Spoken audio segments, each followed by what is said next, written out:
a lot of complimentary things said about Beyond Belief, and I really appreciate it from the bottom of my heart. You know, I had no idea when I was writing it, does anyone even care about this? Is there going to be 3 buyers, 300,000? I didn't know who was out there. I really didn't. But I will tell you this, I have a real respect for the great limit that comes to trying to communicate human being to human being with a tool as dysfunctional as the English language. And, so we'll be talking about that a lot, because it can be a great miscommunication guide as it is a communication guide. The word secular, for instance, a secular Buddhist isn't throwing out Buddhism. They might not believe in karma or dharma or an intervening universe, but they want the community, they want the process. A secular Jew, I have a community. I'm part of that community. I share that rich history. I just don't buy the mythology that goes with it. I've a friend who used to be a broadcaster. He calls himself a secular Christian because he has no bones with his Christian background, his Anglican background, but he outgrew those beliefs. So to me, the word secular, and not everyone agrees on the definition, and we don't have to have universal agreement on anything here, but for me it is neither religious nor irreligious. When I say secular, that's what I'm thinking of. It isn't one or the other.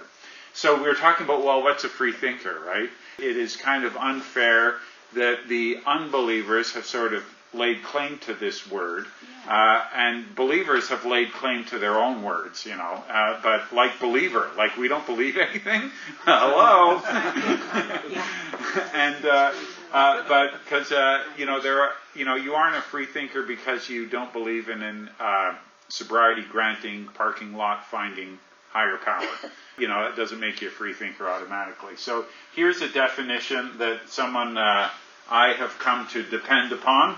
Russell, Bertrand, and you might not be able to see these clearly, but you're going to get all the slides anyway. But here it is, and this is a tall order. What makes a free thinker?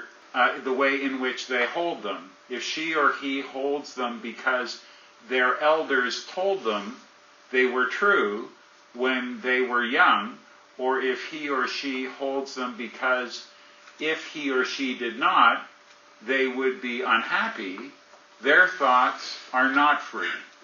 But if she or he holds them because, after careful thought, they find a balance of evidence in their favor, then their thoughts are free. However odd their conclusions may seem.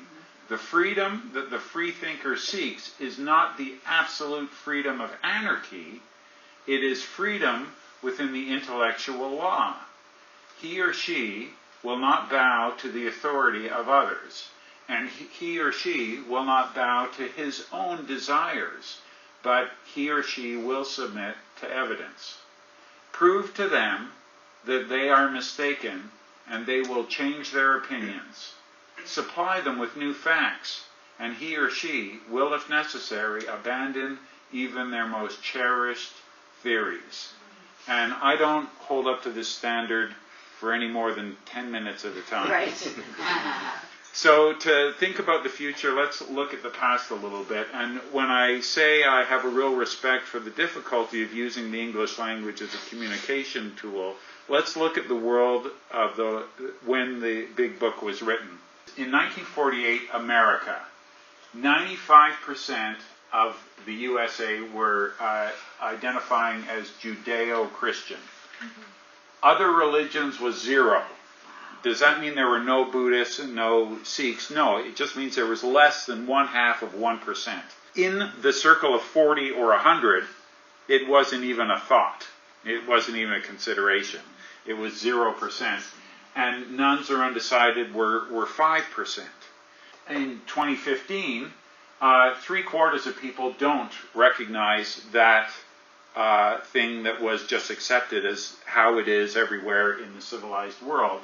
Other religions are higher, nones are way higher. When you get into Pew research studies into millennials, They're up 10% just from 2007 to 2014, 35%. So 1 in 3 people in a young people's meeting does not walk into that meeting holding the assumption, of course, God created me. Of course, that just isn't the case. And that is a turning point. That's a lot. With older people, the silent generation, the people who revere the big book, even know the guys who wrote it, 11%. That's on the rise. 11% of people born up to 45, so we all know somebody that falls into that category. So things are changing, and a lot of what we said, the language, I sincerely believe God as you understand Him was meant sincerely to include everybody. Today it doesn't. Today is a different world.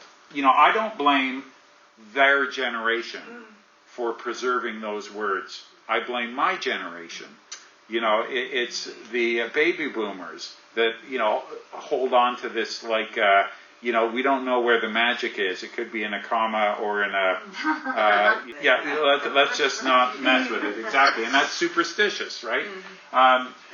So here's an interesting fellow from the University of Kentucky, of all places. Why is America the only predominantly theistic first world nation? How do we really find out what people are thinking? And he's found an interesting way that gets numbers that are a little bit higher than asking them in front of their spouse and their children. So he asked a bunch of people 9 questions, which were benign questions. I own a dog, I'm a vegetarian, blah, blah, blah.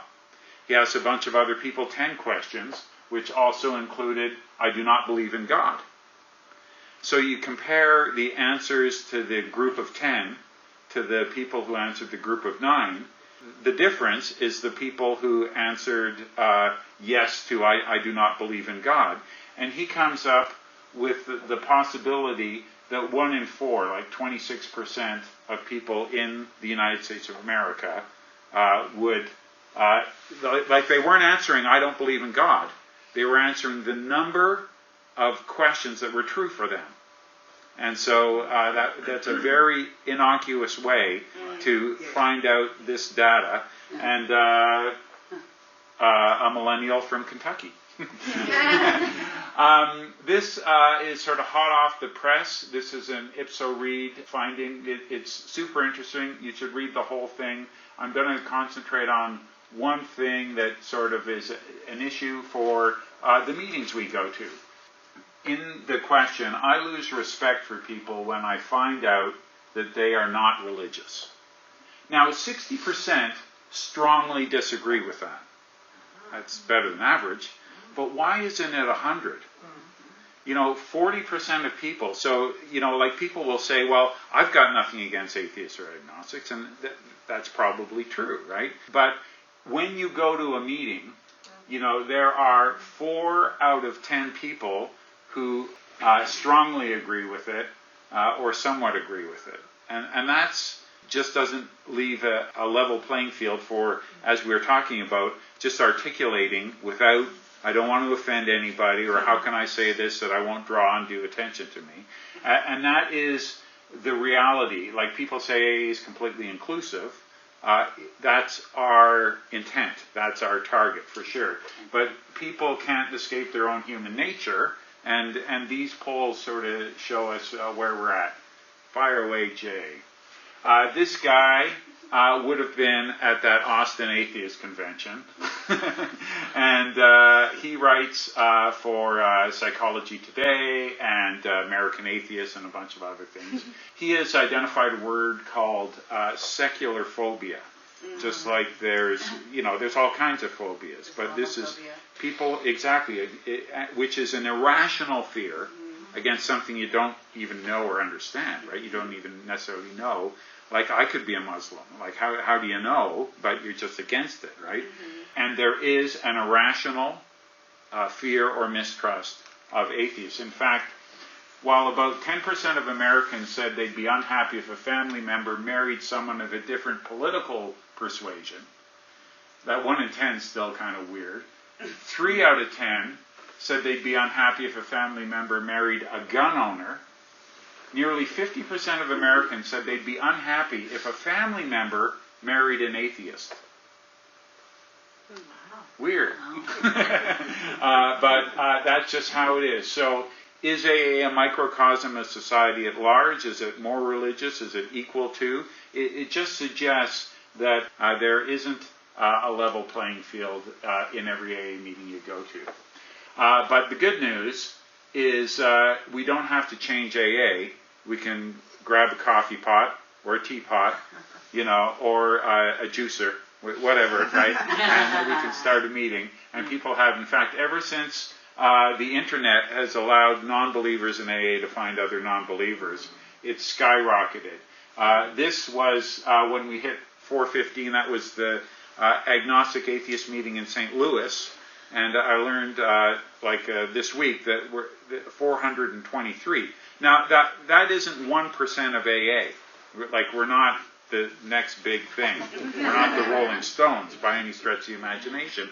But at the group level, where we can do the most good, people are saying, I want a meeting where we don't say the Lord's Prayer, or I want a meeting where we read something written by an alcoholic who's still alive. Why not, right? Were people smart in 1939? Did they know something, more than we know now? Were they gifted with something? I mean, it's not to say I'm not about burning books, but I'm just saying, a little bit of freedom of choice, and it's happening. So that's the good news. AA is working. At the group level, AA is totally working. As we know, Santa Monica was so sweet. That's where Jay and I met.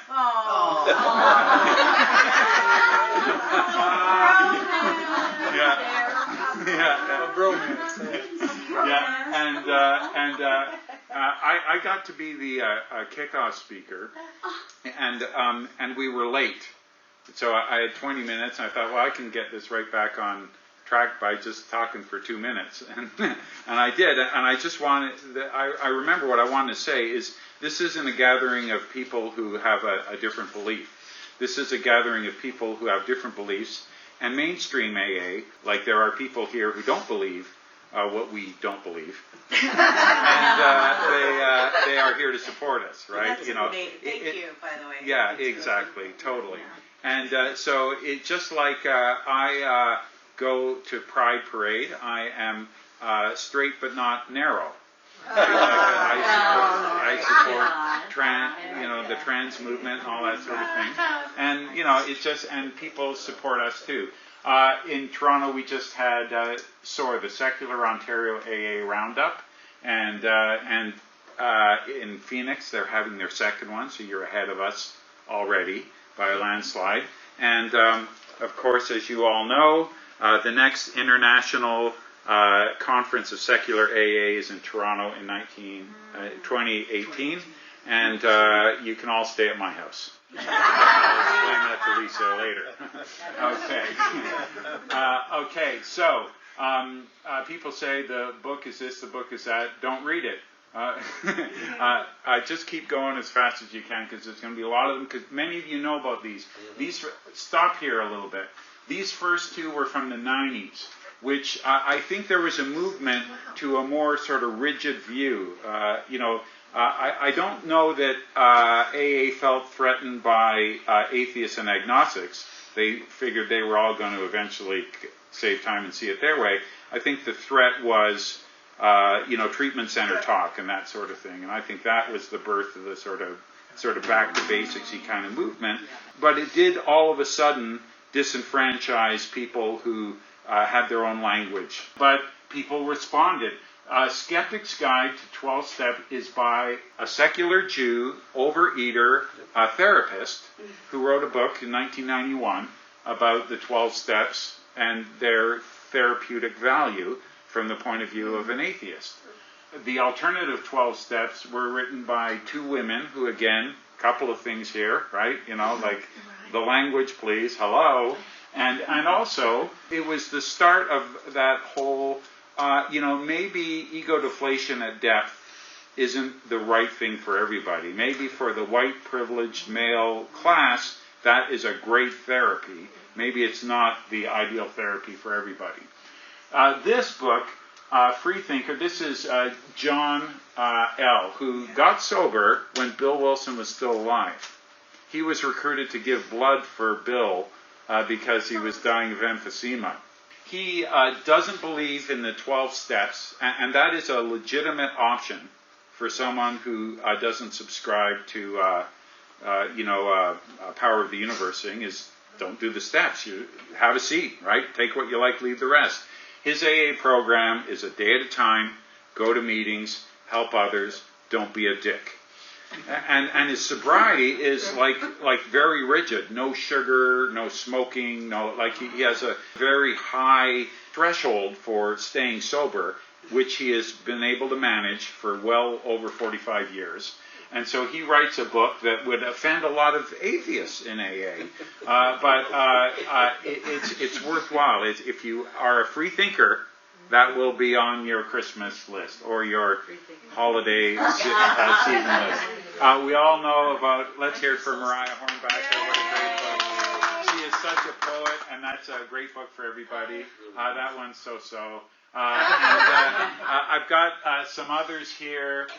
This next one, Jay and I were talking about, but the big book language. Can't we just say it in today's language? There's that one too. That one comes first. The Brits also write books. And this one is the big book, 164 pages, secular language. Oh, wow. Right? You don't need permission. You don't need to ask anybody's permission. AA holds that copyright on our behalf, right? And he talked to AA, he told them what he was doing. Okay, knock yourself out, right? They didn't claim to endorse it in any way, shape, or form, but he has written the 164 pages from his secular point of view. So, who's he? Well, you keep saying he wrote it. Dale Kay. Oh, okay. I thought it was somebody. All right. Yeah, and if you're a member of some of the Facebook groups, he's a regular on the sort of secular coffee shop, and he's easy to find, easy to talk to, and he gives away a lot of it for free, like YouTube and all that sort of stuff too.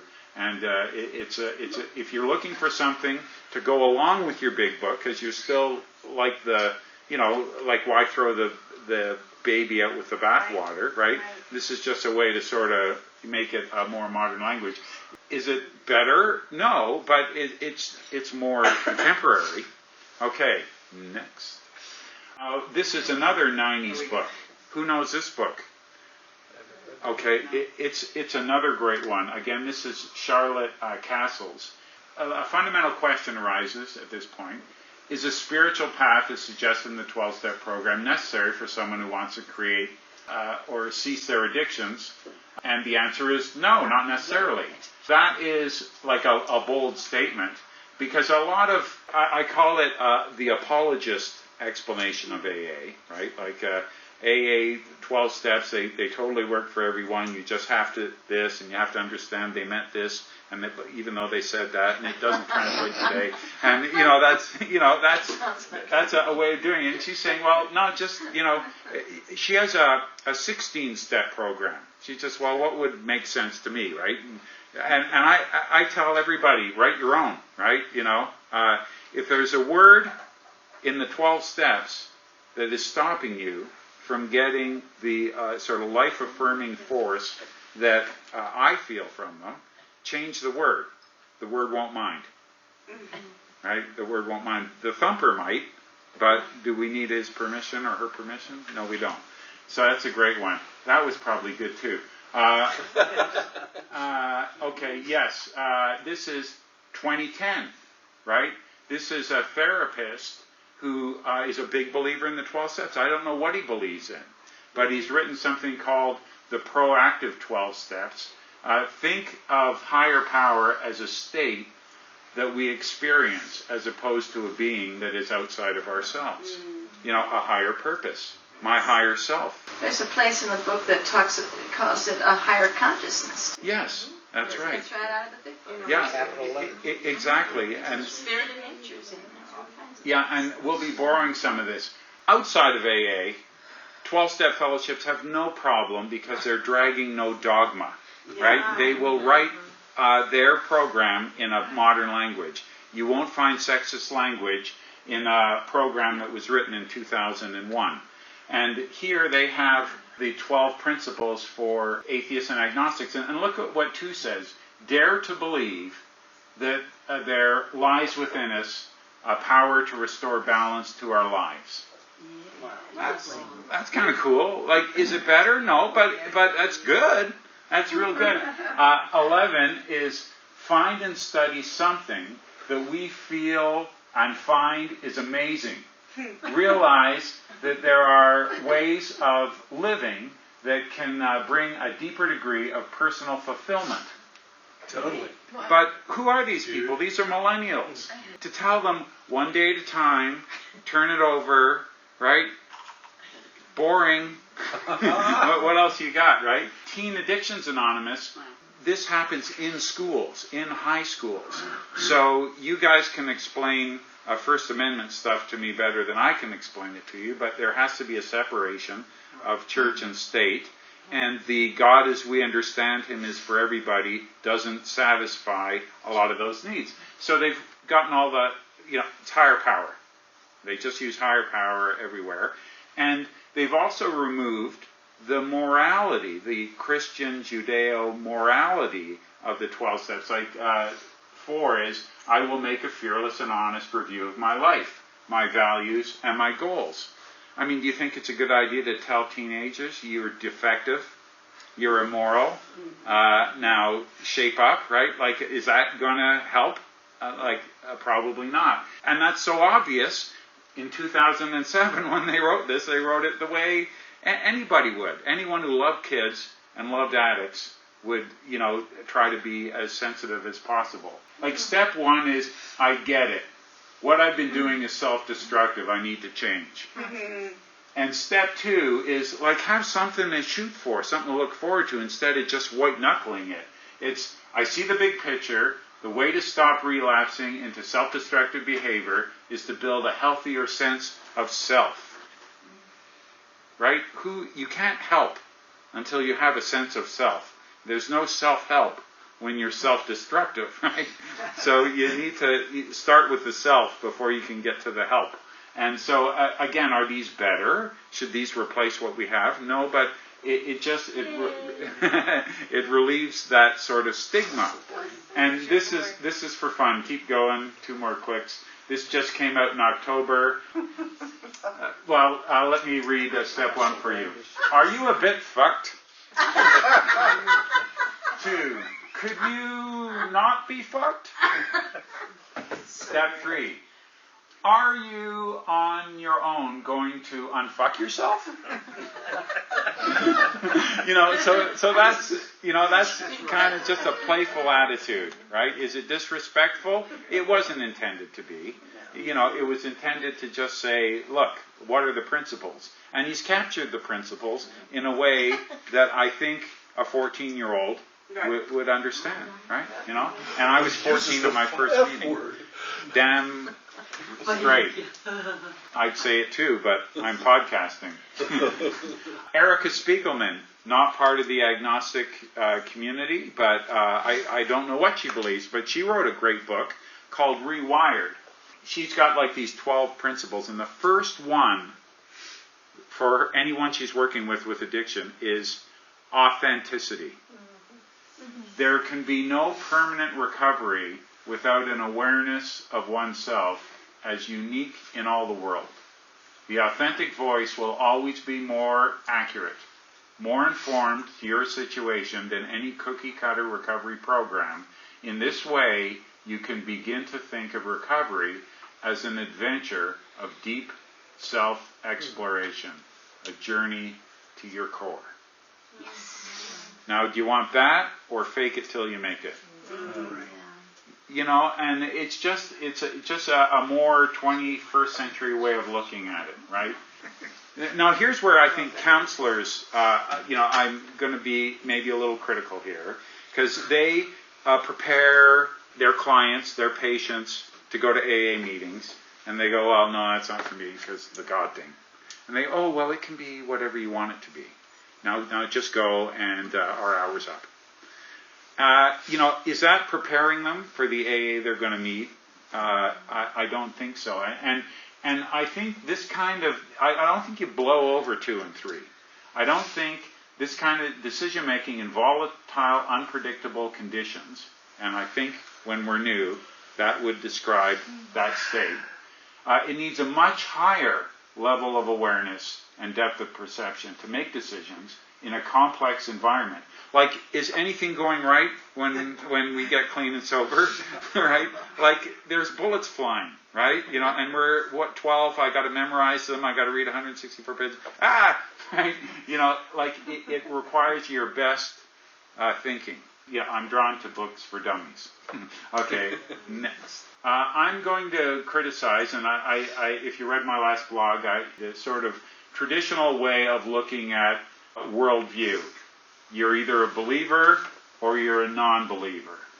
And either you have a supernatural worldview or a natural worldview. Just stop right there just for a second, Jay. And are these perfect words? I don't think so. But here's why I use them. It's like pro-choice and pro-life. No one's against anything. Everyone stands for something, right? Whichever side, and let's not have that discussion tonight. We got to be quiet by 10. but I mean, everyone feels something to the core about that because they're activists, right, on both sides of it, right? And people who have a natural worldview that, there is a natural explanation to everything, even the known and the unknown.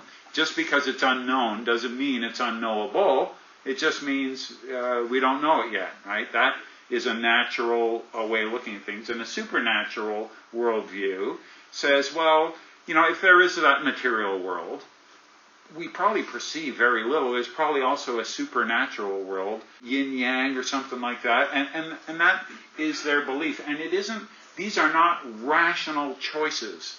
These are visceral. I call it intuition. They are our intuition, not our decision-making, right? Came to decide or came to believe. You don't come to believe to these things. You're compelled to. Keep going, Jay. And then agnostics are people who haven't given it any thought. Like, can't you be an adamant, ardent agnostic? I believe you can. Because, they would say? Unknown and unknowable. Both of you are idiots. And that would be sort of your raging evangelical agnostic. But there are limits to this linear sort of thing, and I borrowed this. Keep going there, Jay. Well, here again, believer, non-believer, right? Again, that doesn't work because it just because where does it put the agnostic? It puts them as someone who, well, I haven't really given it any thought. I haven't got around to it. I'm kind of busy, and and that's just that isn't most people's experience. And what did I say? Just in case it's profound, let's go with it. Right. Okay. So intuition is really what drives, at my core, I believe there is a God. At my core, no, that's wishful thinking, right? That isn't a right or wrong. That isn't even a rational choice because it's unproven to us. So it isn't a thought. It isn't a belief. It is a core worldview. So one of the questions is, is there a word for atheists, for every word we have in theistic Alcoholics Anonymous for atheists? And well, let's look at some other language problems. Living sober is called vivre sans alcohol. They don't have a word for sober in the French language. What that means is life without alcohol. Right. Sober as a judge, they don't have that expression. Will AA non-theists always be asked to speak in God acronyms? Or is AA big enough for everyone to state their own natural native tongue? Now, you can do that slide, but I just want to tell you about this native tongue thing. In Canada, we're in a stage of something we call reconciliation, which is our behavior as settlers with the native Canadians, the Aboriginals. What's a land treaty? They don't see land as something they own. They are preserving it for the next generation. So you don't own it, I don't know. But they got, weaseled into these land treaties, and then we settlers didn't honor those land treaties. So we're in this state of reconciliation. We put them in, to take them from their savage state, we gave them English and Christianity. And in Canada, it was mostly Catholicism, right? So we're in a state of reconciliation. And so a lot of these people are learning their native language. Like, this is generations after what we call residential schools. They're teaching them this language, their native tongue, and their mood disorders are lessening. Their emotional problems are lessening. Their obsessive-compulsive disorders are lessening. Just because they're getting in touch with their own authentic language, other things are happening in a wonderful way. And I think that can happen for us too. Okay, so systemic discrimination. One of the things Jay and I were talking about is how we don't have fair representation of AA members at the AA General Service Conference. 1%, it used to be 3%, but 1% of AA membership are teenagers. That's 20,000 AA members. So how many delegates voting on AA's business are teenagers? 0%. Right? And why is that? Well, it's systemic discrimination. You can't go through the process of going from a GSR to whatever, and then being a delegate, and then, and still be 18 years old, right? Like it can't work, right? God, as you understand Him, is a form of systemic discrimination where some people will feel more comfortable with that language in that room than other people. So it isn't a language that includes everybody. Like spiritual, not religious. That is kind of a, sort of knee-jerk answer to, but AA isn't religious, right? When I say that, or I hear that, the message is we are not an organized religion, and it is 100% correct, because we don't have a hierarchy. You don't have to believe a certain thing to be a member. You can start your agnostic group, no problem.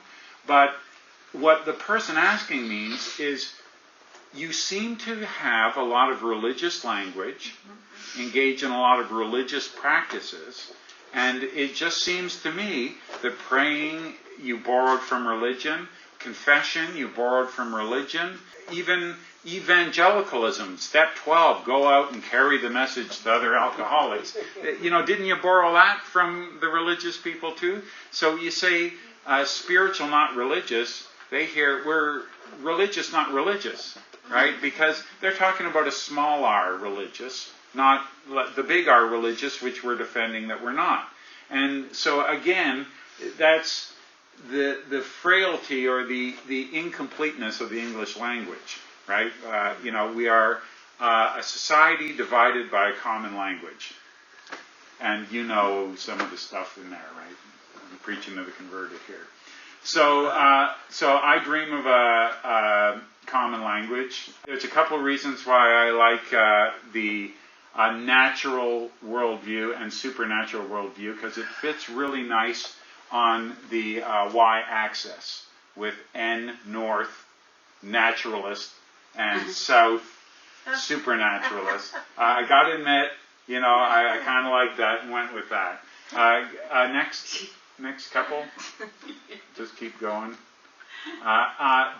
So that is, again, the intuition. Now let's look at the reasoning styles. What is the sort of east and west side?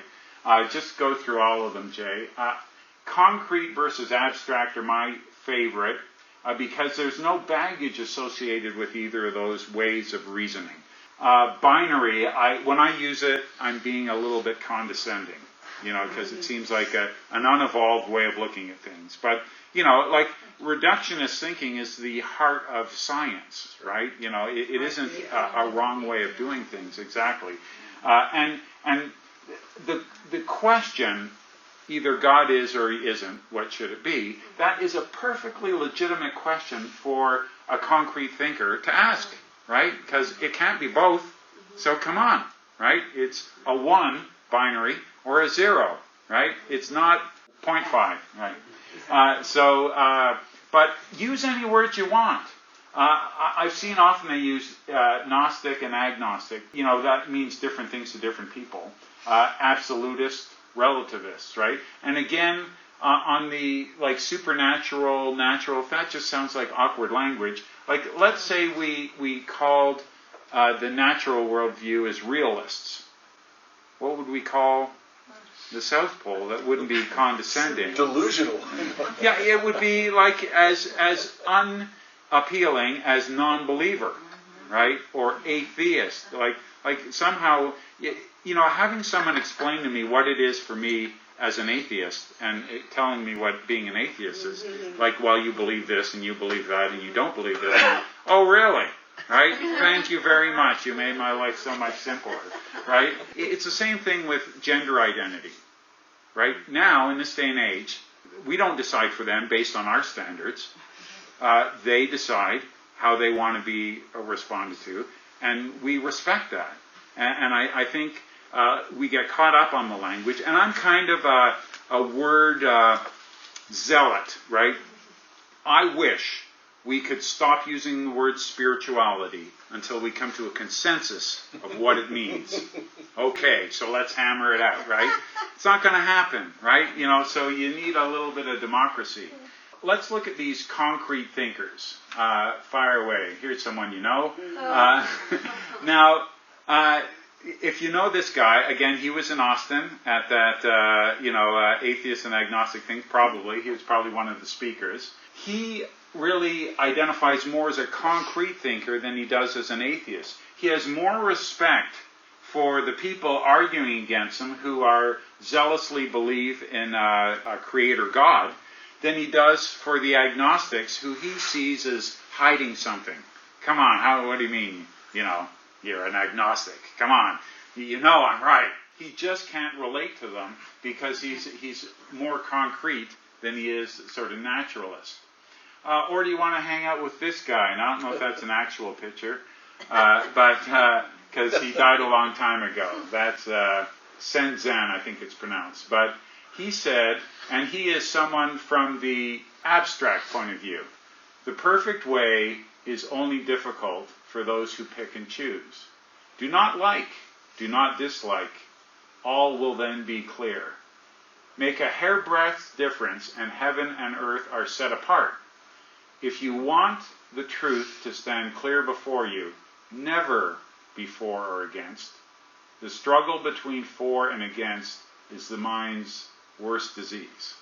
Penn Joliet is a very convincing speaker. Like, I listen to him, it makes a lot of sense. But so does that. And it doesn't have anything to do with it. Okay, so let's look at that north-south and how people sort of define their things. So we know this guy. And some of you know this guy. This is Michael Shermer. He's the editor for Skeptic Magazine, 25 years. He's not like a bandwagon agnostic or atheist. So how was the supernatural described? Well, it was described in We Agnostics of all places, and we know what it says there. And most of us don't enjoy it. Michael Shermer's, he took a crack in a peer-to-peer reviewed journal called Theology and Science, and he wrote this in 2017.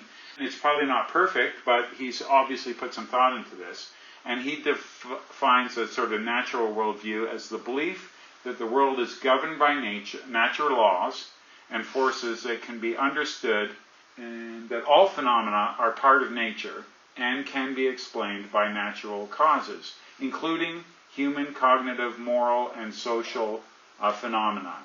The application of scientific naturalism is the human realm led to the widespread adaptation of the Enlightenment humanism, a cosmopolitan worldview that places supreme value on science and reason and eschews the supernatural entirely and relies exclusively on natural laws, including human nature. Now, that wouldn't describe all atheists.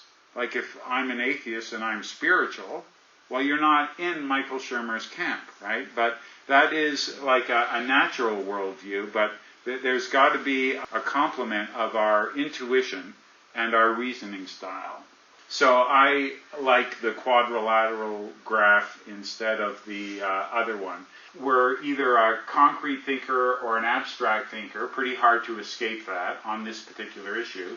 We have an intuition that is either about a supernatural worldview and a natural worldview.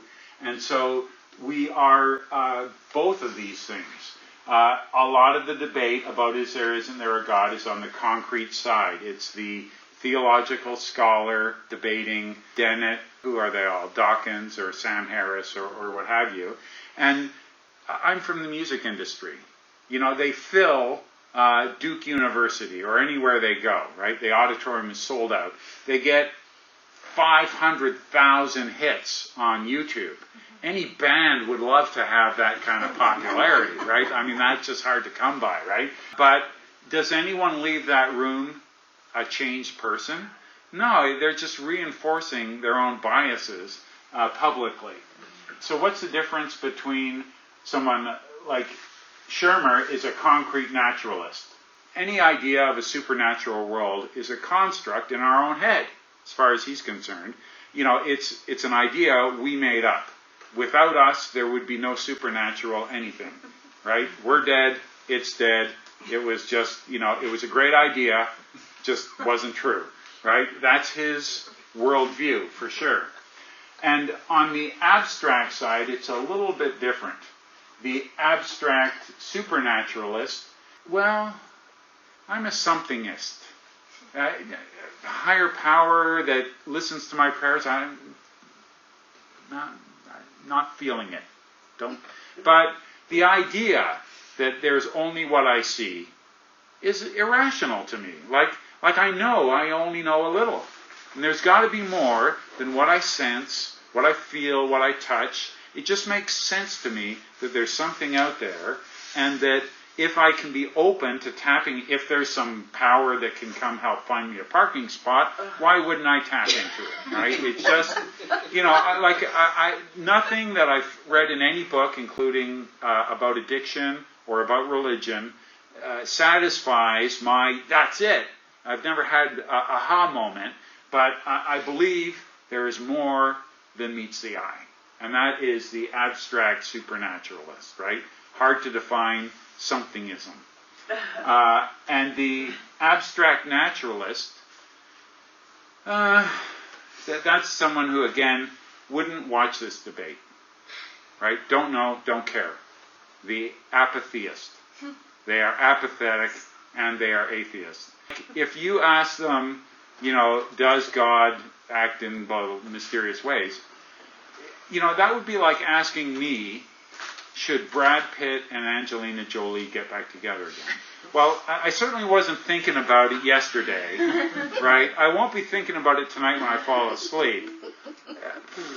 Can we talk about something more interesting, right? Like, just the whole, they don't have a lot of books. They haven't written a lot of books. Because, you know, it's just, there's way more interesting things to think about, right? You know, they just kind of moving on, right? Let's just deal with what we see, what we got, right? And, you know, could be wrong, right? We heard that before. You know, they will end a lot of heated debates with, you may be right. You know, and that's the great deflector, right? You're conceding nothing. And you're completely disarming the situation. Yeah, you could be right. Who knows?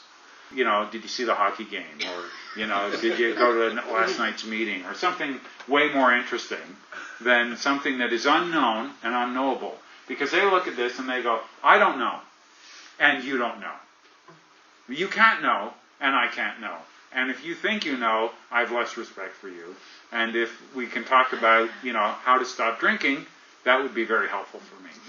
So, it's like being on a cabin on one of these peaks here in Arizona, and there were 4 rooms that all looked in a different direction, right? We would have a bias based on what we see, how the world is, right?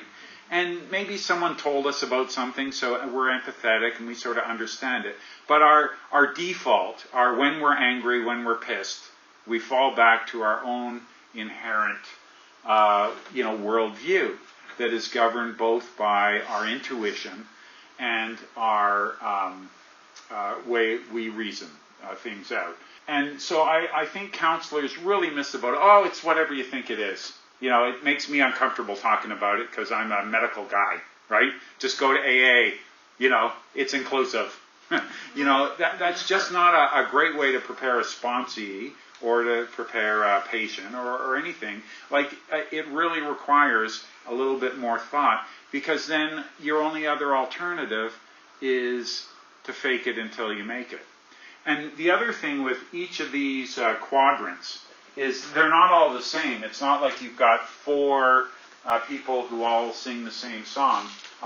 If you took psychology, you know this probably better than me.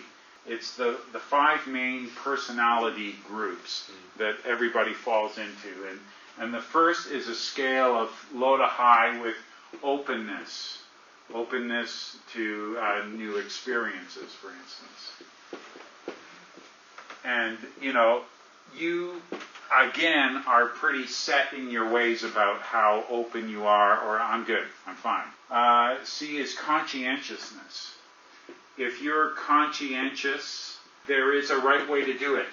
What steps? These steps. What order? 1 through 12. If you're driven by conscientiousness, you want a meeting that starts the way it started last week, ends the way it ended last week. Forget this spontaneity stuff. That's going to lead to chaos, which is going to lead to me drinking, and it's your fault.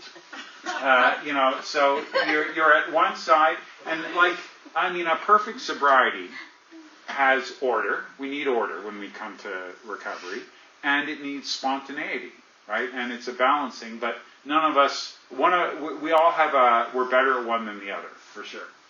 And then E is extroversion. There's no spell checker with these things. And introversion, right?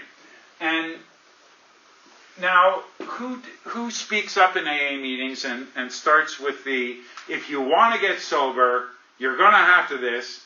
It's the extroverts, right? It sounds like all of AA is thinking this way, but no, it's just they're the loudest in the room. Like the introverts, no matter which quadrant they fall into, they won't jump into the conversation. They're not going to argue their point. They're, just going to, whatever. I mean, you can draw them out if they feel safe and whatever. It seems more interesting than, doing Law and Order again. Fire away. So, and maybe you don't know the answer to this, is there any trend as to where extroverts and introverts fall into those quadrants? I wish we knew better. And I think we can start measuring these things by asking the same, matching these questions in the same questionnaires. You would think that maybe the concrete thinkers are more extroverted. That's just a little instinct I would have. But I could easily be proven wrong by data, right, which I don't have. Yeah. I like conscientiousness. Maybe the concretes are more, that binary thinking. Could be, right? That could be a sort of a leading indicator in how you're going to fall. If you're dealing with a newcomer, if they're brand new and they're always at the meeting on time, whoa. Slow down here. Save me a seat, okay? Okay, and A is amiable. Okay. What did the codependent juror say at the trial? I do. Your Honor, I'm guilty. Okay, so how amiable you are, right? And some people are very amiable, and some people are, they're antisocial, right? Like on the other end of the scale. And like if you're super amiable, you will fake it till you make it. And if you're not, you say, this is integrity. I'm not going to fake anything, right? Didn't you just say something about rigorous honesty? And now you're saying something, like, they will catch that, right? And they will call you on it, for sure. So how amiable you are will certainly affect how you express yourself in any of these characters. And then this is neuroticism. So we all got some, right? But where do we fall from 0 to 100? Are you a nihilist? You probably have a high level of, you're neurotic, right? Like if you have the sense of impending doom all the time, sort of high in the sky. If you wake up singing songs every morning, probably not, right? Like he didn't work a better program, just the gene pool. It's a personality trait, right? That probably had something to do with environment. Probably had something to do with, nature, nurture, the whole thing, right? It isn't like there's only 4 Borg-like ways of describing AA, because none of us have the same score on this thing, and none of us necessarily fall in the same thing. And working with newcomers, the important thing, again, is let them describe what atheism means, or what belief means. Like I want to impose, like again, I have that, I'll use the word Nazi, right? It means this, and it cannot mean that, because it's a verb, and it has a definition, and we all have to agree, right? And I get that way, kind of, because that would be an easier life for a writer if, when I was communicating, I would just use the right word. And it was obvious, you look it up, right word, to express a sense of impending doom. I don't even know what was after here. Okay, so these are things in your toolbox. Some of them are here, like the little book. A couple of you people know that. There are 20 versions of the 12 steps that they aren't theories. They're steps people are using, have been using, sometimes for 20 years, sometimes for 2 years, sometimes for more. B.F. Skinner, Aboriginal versions, and they have a different attitude about, connected to nature as opposed to, a guy in a cloud. They articulate their higher power talk that way. And so there's great guides for working with people. What we'll work on tomorrow is we're going to break into small groups, and actually we're not going to tell New York, but we're going to rewrite steps 1, 2, and 3. Okay. Don't tell your delegate or your GSR. Okay. And we're just going to do it for fun, right? We can go back to our old way of thinking and our comfortable ways on Monday. No problem. But we're just going to try to, in a small group, we're going to break into small groups and just say, can we find some language to describe this 1, 2, 3 process that wouldn't offend anybody? Like, is it possible, right? And can we do it without using a single word they use? You can keep the its or thes and that sort of thing. But something like unmanageable. Like, that isn't like a red flag word. But for some people, maybe you need a better word. Change the word won't mind. Like powerlessness. Like, I know something about sales. And you can't sell something to somebody who thinks everything's fine. You have to establish a problem that needs a solution. So if you're selling this power greater than yourself, you have to establish a need for it. So, to me it looks like, things I learned in the 80s in sort of sales training. What would you alter or improve about your photocopier that you're using? Well, you can't think of anything. For instance, would you like one that the ink lasted 30% longer? Oh, you would. Okay. And so you're setting them up with their own ideas, right? Like, are you powerless over alcohol? Oh my God, I am. So, I mean, and that, I don't know that that's true. That is what goes on in my brain, right? I'm a skeptic. I'm almost cynical, right? And I don't trust, right? So, okay, so Joe, what's a better word, right? I'm fucked. The Russell Brand thing would have worked way better for me, and you know, it would have, you know, been something to work with, right? So we're going to go through that, and we're not going to change the world. We're not going to write New York and tell them to fix everything, but we're going to just sort of explore the possibilities and be respectful that, you know, I don't go to the Back to Basics meeting. I don't sit down and get booked. But I'm glad those people do it because they're helping people stop drinking. And there's a market for it because there's more people going to those meetings than to Beyond Belief Agnostics and Freethinkers meeting in Toronto. Or the Cottonwood Freethinkers meetings, right? You know, look at us. If this was a Joe and Charlie meeting, there'd be 300 people here. It's still cool to believe in a intervening, life-sustaining power that loves me, has a plan for me, and I can tap into it and never drink again. That's a very attractive proposition, and I can see why it's popular. Magic thinking. Yeah, exactly. To me, you know, I am so, you know, I've already sort of faced my demons in my own finitude. Like for me, there is no heaven, there is no afterlife, there is no next week even. How can I live in the moment? I love reason, right? Why don't I drink anymore, right? Well, there isn't a problem that would come my way where I don't want a clear head. And there isn't anything so great, my love for my children, a Led Zeppelin reunion, whatever, right? That I want to be sober for that, right? And I feel the same way about my own worldview. And I hope everybody feels the same way about their own worldview. I mean, nobody needs conversion experience to find recovery. And really, that's where we kind of missed the boat. You know, sort of what is it, what isn't it? And then, and created a conflict where maybe a conflict didn't really exist in the first place. And we'll talk about this in Tradition 3, because really, what's the only requirement for membership, right? Desire to stop drinking. And, you know, so, like, we're all stigmatized.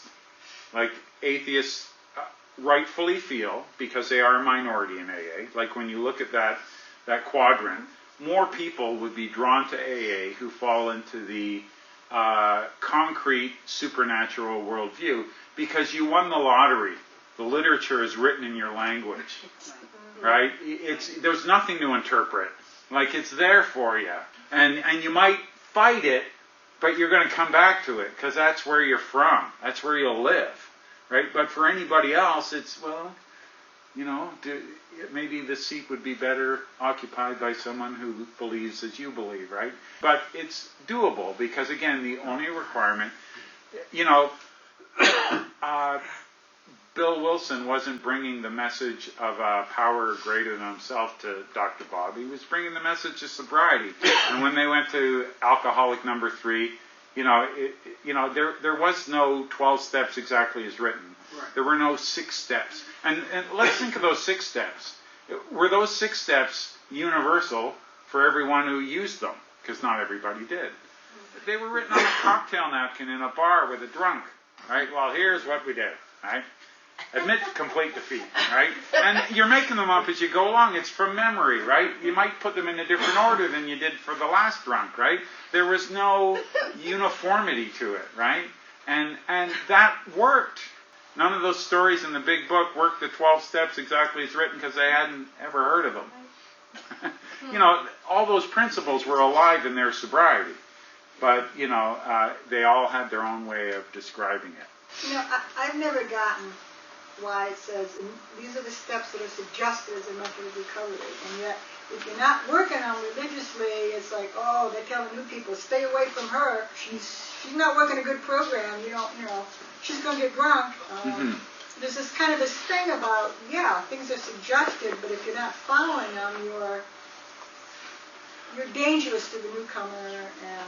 And one of the things we'll talk to about tomorrow is The best language to use is experience language, not explanation language. For instance, I'm uncomfortable making this claim. Having had a spiritual awakening as a result of these steps, right? I will practice these principles in all my affairs and carry this message. So I'm telling someone that do what I've done, and you will have a spiritual experience. I'm not comfortable saying that. I don't even know that happened to me, right? I think it's a bold enough experience to, having experienced sobriety from working these steps in my own way, I now practice these principles instead of my denying, lying, minimizing principles of addiction. And whenever anyone asks, I share that information with them, right? And I'm saying what they said in the thing, but it's a fantastic enough claim to say I got sober doing these archaic things. That's magnificent enough. I don't have to claim to be one with God, right? It's just not necessary to sell the still suffering addict alcoholic, right? And again, I'm using I'm overdoing it for comedic value, but and there's nothing wrong with the language. I'm just saying I don't use the word spiritual in my softball team. I've never used the word in interviewing bands about their music.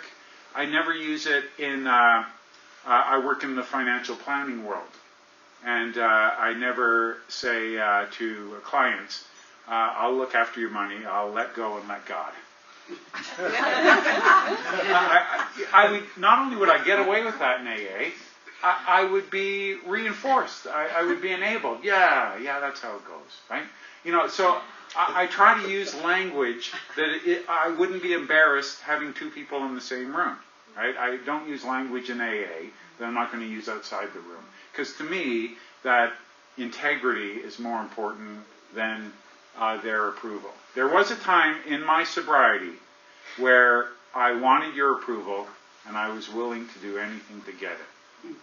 That's a very sick state to be in.